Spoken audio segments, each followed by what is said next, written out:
अस्सलाम वालेकुम। आज की वीडियो में हम डिस्कस करेंगे पेपर पैटर्न के हवाले से, सेकेंड ईयर ज़ूलॉजी और बॉटनी के पेपर पैटर्न के हवाले से कि एमसीक्यूज़ सेक्शन में कितने एमसीक्यूज़ होंगे, उनके टोटल मार्किंग क्या होगी, इसी तरह सेक्शन बी में कितने एमसीक्यूज़ होंगे, सेक्शन बी में किस तरह के सब्जेक्टिव्स होंगे, उनकी मार्किंग क्या होगी, कितने आपने अटैम्प्ट करने हैं। इसी हवाले से सेक्शन सी में कौन कौन से क्वेश्चंस इंपॉर्टेंट है इस साल के लिए, ये सारी चीज़ें आज की क्लास में हमने डिस्कस करनी है। तो पहले हम बॉटनी 2 को डिस्कस करेंगे, मतलब सेकेंड ईयर बॉटनी में कौन कौन से क्वेश्चंस एक्सपेक्टेड हैं, उनका पैटर्न किस तरह से आएगा इस बारे में। तो बॉटनी का जो आपका पेपर आएगा 2 घंटे का होगा, ड्यूरेशन इसकी 2 घंटे की होगी, ठीक है। इसमें अगर हम बात करें सेक्शन ए की, तो सेक्शन ए में टोटल MCQ 16 होंगे, ठीक है। और आपको जो टाइम दिया जाएगा वो 20 मिनट का टाइम होगा, ठीक है। 16 MCQs होंगे और उसकी मार्किंग कितनी होगी, 16 मार्क्स के वो 16 MCQs होंगे। इसके बाद सेक्शन बी में, सेक्शन बी की भी जो मार्किंग होगी वो 16 मार्क्स होंगे सेक्शन बी के भी, ठीक है। और सेक्शन बी में आपके पास 2 पोर्शंस होंगे, ठीक है। पहले पोर्शन में आपने वेरी शॉर्ट क्वेश्चन आंसर को सॉल्व करना है और दूसरे पोर्शन में आपने शॉर्ट क्वेश्चन आंसर को सॉल्व करना है, ठीक है। वेरी शॉर्ट और शॉर्ट क्वेश्चन आंसर में क्या फ़र्क होगा? वेरी शॉर्ट में मतलब आपने अप टू 3 to 4 लाइंस में आपने अपने आंसर को कंप्लीट करना है, और जो शॉर्ट है उसमें तकरीबन आप 5 to 6 लाइंस तक एक्सीड कर सकते हो अपने मटेरियल को, ठीक है। वेरी शॉर्ट में आपने तकरीबन 10 क्वेश्चंस होंगे, उसमें से आपने अटैम्प्ट कितने करने? 8। इसी तरह अगर शॉर्ट क्वेश्चन आंसर की बात की जाए तो 8 क्वेश्चंस होंगे और उसमें से आपने अटैम्प्ट कितने करने हैं? 6, ठीक है। तो ये सेक्शन बी में आपने इस तरह से चीज़ों को सॉल्व करना है। सेक्शन सी में क्या होगा बच्चों? Section C consist of long question answer, ठीक है। और इसकी मार्किंग कितनी होगी? 8 मार्क्स के क्वेश्चंस होंगे, ठीक है। और आपने अटैम्प्ट कितने करने? सिर्फ एक क्वेश्चन आपने अटैम्प्ट करना है। लेकिन आपके पास 3 क्वेश्चंस गिवन होंगे, क्वेश्चन 1, क्वेश्चन 2, क्वेश्चन 3।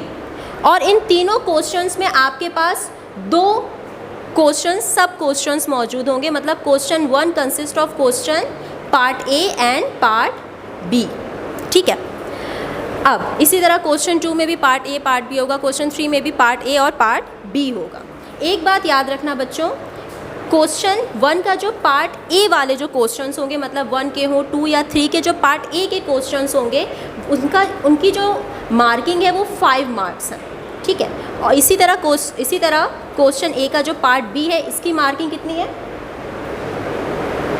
इसकी मार्किंग है 3, ठीक है। तो इस चीज़ का ख्याल रखना है आपने कि पार्ट ए 5 मार्क्स का है और पार्ट बी 3 मार्क्स का। इसी तरह क्वेश्चन 2 में भी part A 5, part B 3 marks का है, ठीक है। तो ये आपका जो पैटर्न है वो बॉटनी का पैटर्न है, सेकेंड ईयर बॉटनी का पैटर्न है। इसके बाद हम डिस्कस करेंगे सेकेंड ईयर ज़ूलॉजी के पैटर्न को। सेकेंड ईयर ज़ूलॉजी का जो पैटर्न है, जो पेपर बनेगा आपका, वो 45 मार्क्स का बनेगा, ठीक है।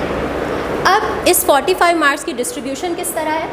सेक्शन ए से आपने 18 MCQs को सॉल्व करना है। टोटल MCQs 18 है, आपने 18 के 18 MCQs को सॉल्व करना है, ठीक है। और इसकी मार्किंग कितनी है? 18 मार्क्स के ये MCQs हैं। आपको टाइम ड्यूरेशन इसके लिए कितना दिया जाएगा? 20 मिनट्स, ठीक है। तो कोशिश करनी है आपने कि 20 मिनट में ये तमाम MCQs सॉल्व कर लो। MCQs की प्रिपरेशन के हवाले से कोशिश करना कि पहला ऑप्शन तो यही होता है आप पूरी बुक रीड करो अच्छी तरह से, लेकिन अब एग्ज़ाम बहुत करीब है, तो अगर आपसे पूरी बुक रीड ना हो पाए तो एटलीस्ट 10 ईयर्स के जितने भी MCQs हैं उसको सॉल्व करो, उसकी प्रैक्टिस करो। उसके अलावा बुक में जो चैप्टर वाइज MCQs मौजूद है उसकी अच्छे से प्रैक्टिस करो। अगर टाइम मज़ीद बच जाए आपके पास तो आप की पॉइंट ज़रूर रीड कर लेना बच्चों, ये बहुत बेनिफिशियल होता है आपके MCQs में मार्क्स को गेन करने के लिए, ठीक है। तो अगर आप 10 ईयर्स बुक के MCQs और की पॉइंट्स को अच्छी तरह रीड कर लेते हो तो बहुत ही अच्छे चांसेस होते हैं MCQs में पूरे मार्क्स हासिल करने के, ठीक है। इसके बाद अगर सेक्शन बी की बात की जाए तो सेक्शन बी में आपने सेक्शन बी की जो मार्किंग है वो भी 18 मार्क्स के हैं, ठीक है। अब सेक्शन बी में आपके पास 2 पोर्शंस हैं, ठीक है। एक पोर्शन है रीजनिंग और दूसरा पोर्शन है नॉन रीजनिंग। ठीक है, रीजनिंग क्वेश्चंस जो आपने अटैम्प्ट करने हैं वो 5 क्वेश्चंस अटैम्प्ट करने हैं आउट ऑफ 8 क्वेश्चंस आपके पास गिवन होंगे, उसमें से आपने 5 रीजनिंग के क्वेश्चंस अटैम्प्ट करने हैं और नॉन रीजनिंग में आपने 4 अटैम्प्ट करने हैं आउट ऑफ 6। ठीक है, तो सेक्शन बी में आपने इस तरह से अपने क्वेश्चंस को अटैम्प्ट करना है। सेक्शन सी में एज इट इज़ जो बॉटनी में जिस तरह का क्राइटेरिया था वैसा ही क्राइटेरिया है।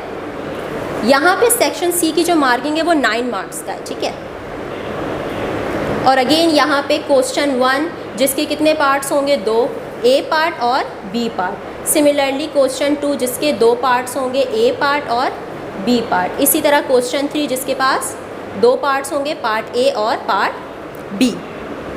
जो पार्ट ए होगा बच्चों इसकी मार्किंग होगी 5 नंबर का ये सवाल होगा, और जो पार्ट बी है इसकी मार्किंग 4 मार्क्स का ये क्वेश्चन होगा। ठीक है, और आपने सेक्शन सी से कितने क्वेश्चंस को अटैम्प्ट करना है?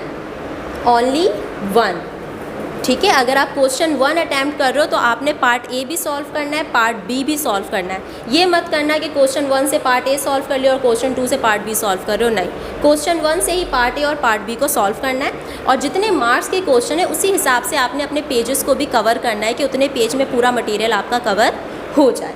ठीक है, तो ये पैटर्न हमने डिस्कस किया है सेकेंड ईयर ज़ूलॉजी और सेकेंड ईयर बॉटनी के हवाले से।